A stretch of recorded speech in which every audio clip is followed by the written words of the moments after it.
मैं आईफ़ोन खोल रहा था तो ऊपर से डिलीवरी आ गई है, तो इसको खोलते हैं, देखते हैं इसके अंदर क्या है। तो बिना टाइम वेस्ट किए इसको कर देते हैं ओपन। देख सकते हैं ब्लू पैकिंग के अंदर है। ये तो गूगल पिक्सल है, इसकी एलसीडी टूटी हुई है और इसके अंदर पैसे भी दे दिए हैं भाई ने। तो इसको करते हैं आज रेडी, आपके सामने ओरिजिनल एलसीडी लगा के आपको रिज़ल्ट दिखाते हैं लास्ट में। ये देख सकते हैं ये टच भी काम नहीं कर रहा, कोने में एलसीडी टूटी हुई है। बिना टाइम वेस्ट किए इसको कर दिया था मैंने ओपन, आपके सामने देख सकते हैं एलसीडी निकाल ली है।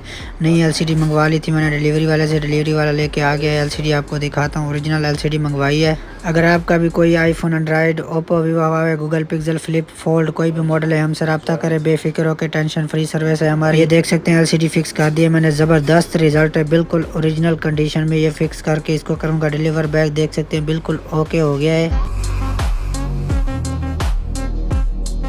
मज़ीद अच्छी वीडियो देखने के लिए फॉलो कर लें। कुछ भी हेल्प चाहिए हमसे रब्ता करें। मिलते हैं नेक्स्ट अच्छी वीडियो के साथ, अभी तक के लिए अल्लाह हाफिज़।